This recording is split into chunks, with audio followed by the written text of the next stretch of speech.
Part 1. The Iron Throne Execution of György Dózsa. Imagine. Let's go back to Hungary, 1514. The György Dózsa rose as a leader for the common people. Depending on who tells the story, he's either a dangerous rebel or a desperate symbol of resistance. But one thing is certain, his ending became one of the most infamous executions in European history. At first, the movement wasn't even supposed to be a revolution. Hungary faced pressure from the Ottoman Empire, and a crusade was called. An army of peasants, laborers, and landless men gathered under the promise of defending the kingdom.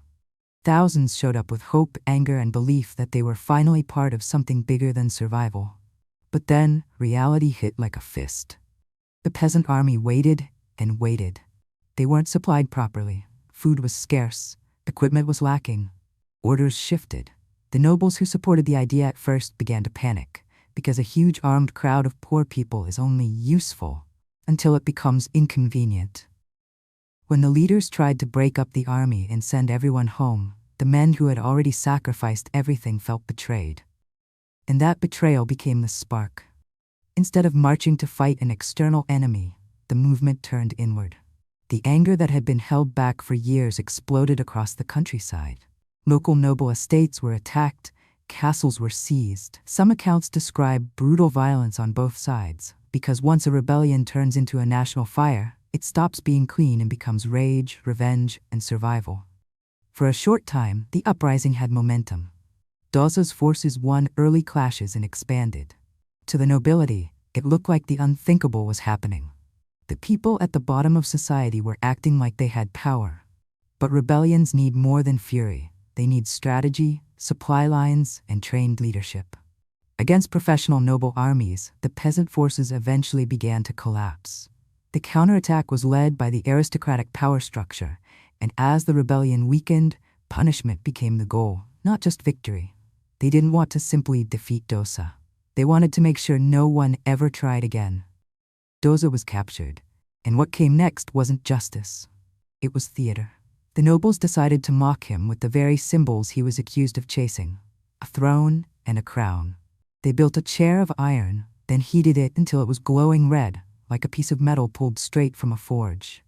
This was not an execution meant to be quick. It was designed to be unforgettable.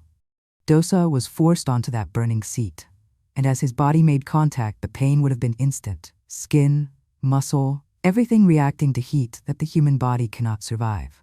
But the spectacle wasn't finished. A heated iron crown was placed onto his head, and a hot iron scepter was pressed into his hands, turning a symbolic coronation into a living torture device. The message was clear. You wanted to be king? Fine. Here is your kingdom. Witness descriptions that survive through retellings emphasize the horror of it. The smell of burning flesh, the screams, the crowd's reactions. Some cheering, some sickened, some too terrified to look away. This wasn't just a man dying. This was an entire ruling class performing dominance. But the darkest part, the detail that makes this story echo through centuries, was the forced participation of others. Some versions of the account describe Dózsa's companions being starved, then commanded to do something almost impossible to imagine, to take bites from his body as he burned. Refusing was treated as defiance, and defiance in that moment meant death. Whether every single element happened exactly as later storytellers describe is debated by historians because medieval sources can exaggerate. But the core facts remain. Dózsa was executed brutally after the rebellion, and the punishment was crafted to humiliate him publicly and terrorize anyone who might follow his path. And it worked. Rebellions don't just die when leaders die. They die when people become convinced that hope itself will be punished.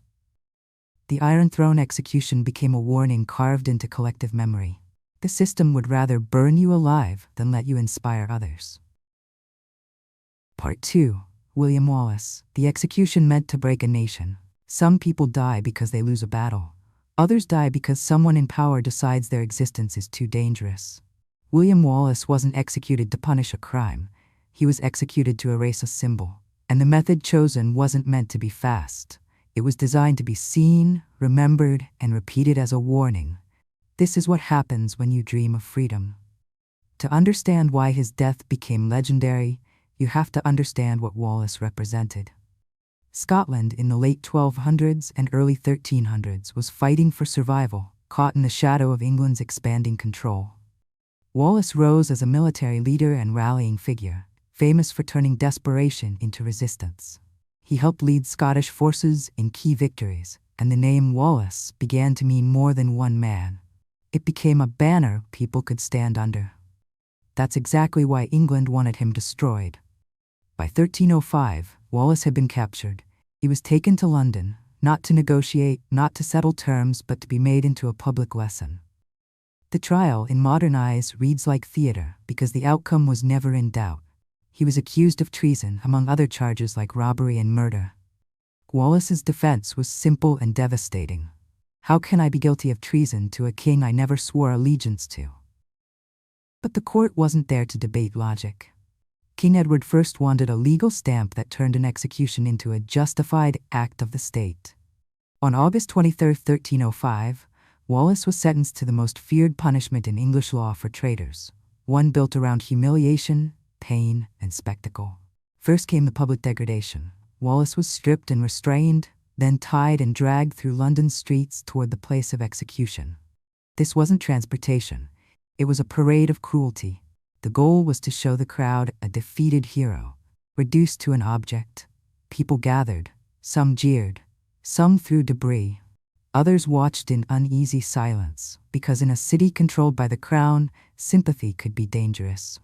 The execution site was Smithfield, and the crowd was enormous, because public killings were propaganda in medieval Europe. What happened next is difficult to even describe without feeling sick, but it's essential to understanding why Wallace's death became a legend of horror. He was hanged, but not in the way most people think. This wasn't meant to end his life quickly.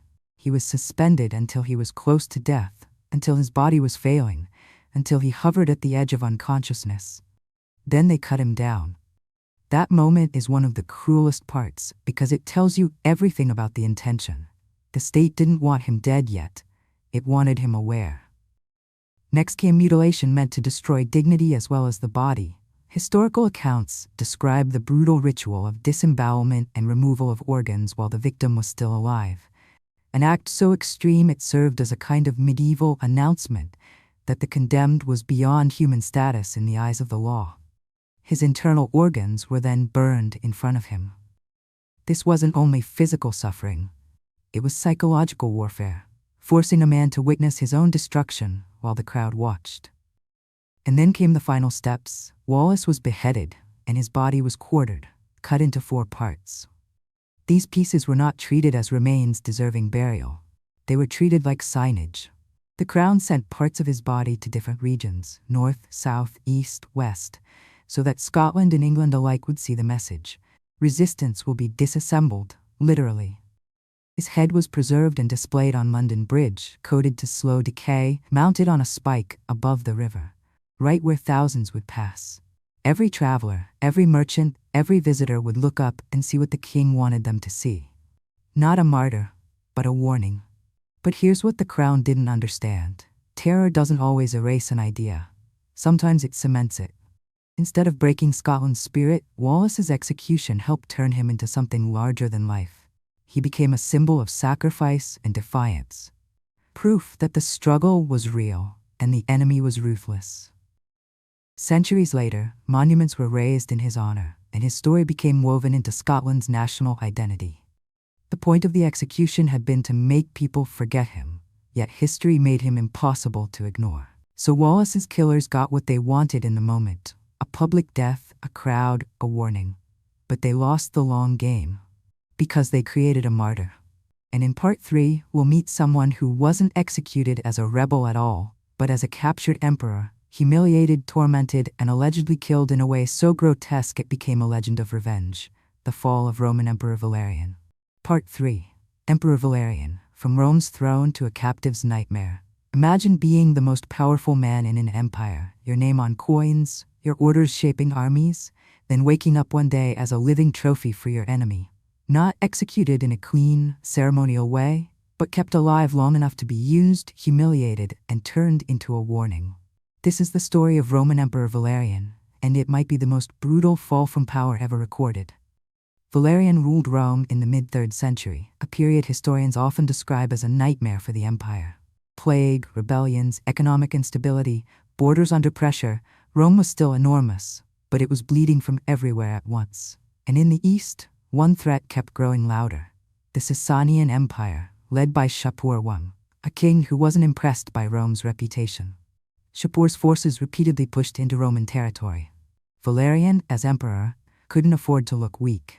In Rome, weakness wasn't just embarrassing, it was fatal.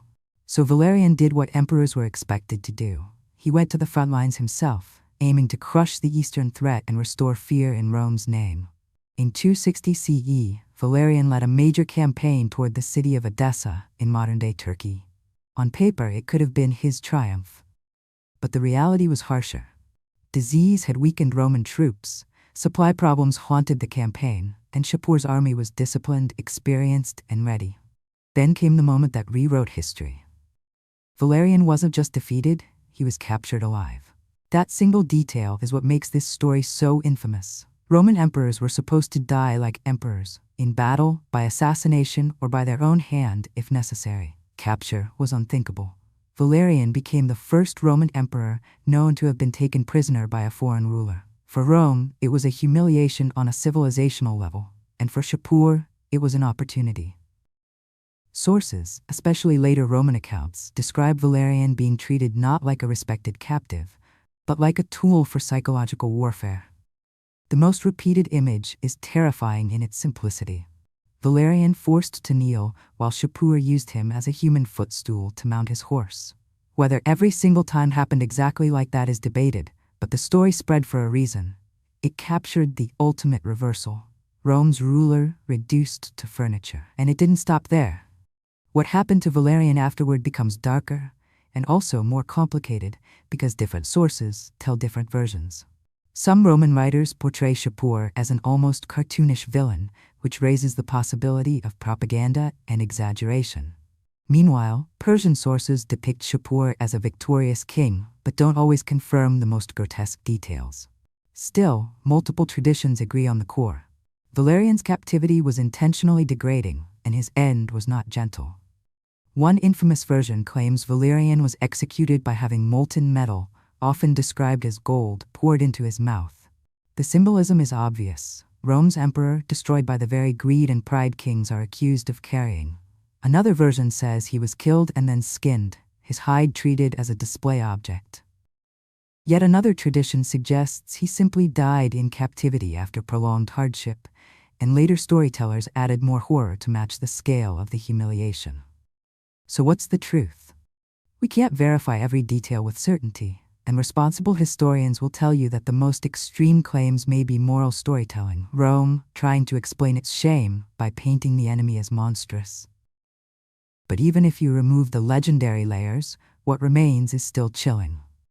A Roman emperor captured, displayed as proof that Rome could be beaten, and kept as a living message to anyone who still believed the empire was untouchable. And that's why Valerian's story matters. It isn't only about torture or death. It's about power collapsing, about how quickly status turns to helplessness when the battlefield decides you're no longer in control. Valerian's capture sent shockwaves through Rome's politics and military identity. It proved that the empire's enemies weren't just raiders at the edges, they were rivals capable of taking the crown itself.